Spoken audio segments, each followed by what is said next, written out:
Hey, how's it going? Friar Sean Wheeler here for the Church of Tarantino podcast. I am the co-host on the Inglorious Blue Balls podcast. I'm going to do an unboxing video, which I think is the first time that this has ever been done, because this is like one of the coolest things ever. When Scott and I were covering the soundtracks last season on the regular podcast, there was an item that I said I really wanted and could just never find. And I've had a couple people reach out since then that are actually fans of the podcast. So we're going to open this bad motherfucker up to see what's inside of it. Ooh, it's heavy. It is really heavy. Oh.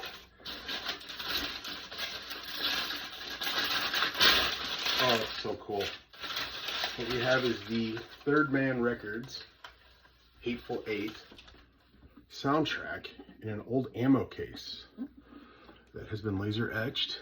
Has the Hateful Eight up here on top. All of the bullet holes are unique from piece to piece. There was 500 of these made that you could only get at Jack White's Third Man Records stores in Nashville and Detroit, I believe, at the time. Extremely cool piece. Super limited. Open it up and show you what's inside of it. First thing that's in here is a Hateful Eight pin, which anyone that knows me knows I started pretty much in my profession as a pin maker. So it's a hangman's noose pin that comes in this really cool box. One of the cool things that they did is they took the entire soundtrack and they put it on 7-inch records for this set. This box is just big enough to fit all of the 7-inch records. So it's 2 or 3 songs per record. Here's the front of the Tim Roth Oswaldo Mowbray. And then you've got, every one of them has been pressed on red with black haze wax through it. This is the Roy Orbison, There Won't Be Many Coming Home, and then there's some Morricone score on the other side. We'll pull a couple of these out. All the records look exactly the same, the actual records themselves. We got the Daisy one, there's the Hangman, Bob, one of my favorites, Bruce Dern from the film, General Sandy Smithers, we've got Samuel Jackson, Joe Gage, and then Sheriff Chris Mannix. Yeah, they put like maybe 1 to 2 songs per 7-inch record. I think they did this more just to do a 7-inch box. So it comes with a couple other extra little features in here. There's just a card that tells about, you know, who worked on it and everything. Pretty cool. And then one of the main selling points, which I'm gonna get a scan of this so we can put it up, but there's a replica of the actual Lincoln letter from the film inside of it, the bloody version. I don't know if they had 2 of them for the film or not, but they made scans of this for this box set. And the thing's got a really cool locker on it. I mean, this is real metal. I could probably kill somebody with this thing if I wanted to. So there you go. Hopefully this is the right way around when I do it, but possibly maybe the rarest piece I have in my Tarantino collection now.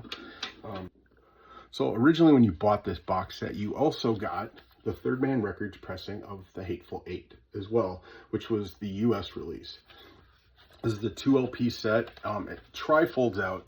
And the kicker is that they advertised this as you were getting an exclusive cover for it, which turns out that it's just reversible.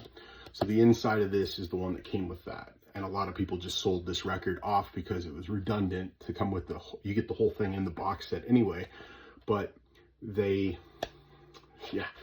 So this is what the US one would have looked like when you got it from there. It comes with 2 giant posters. There's some really unique artwork in here that you won't see anywhere else. And as a Hateful Eight fan, I absolutely love this cover.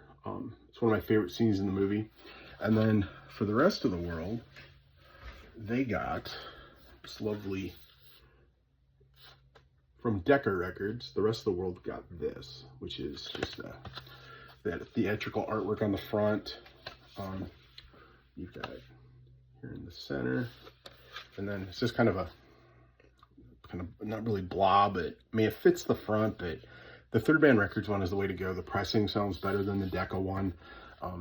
This is a cool pressing. I own it just because I'm a gigantic fan of the film, but you know. So the other record I have that's really rare that has to do with the Hateful Eight is a live recording that there was 1,000 of them made. 789 of 1,000. It's live from Abbey Road Studios. There is a documentary made about this that we covered on the podcast as well. It's just on black vinyl. Extremely rare and extremely valuable now. There's some stuff on here that's not on the soundtrack where they did some other Morricone stuff as well. On the documentary, you can see Walton Goggins come in and record his reading of the Lincoln Letter as they play it live right there in the studio.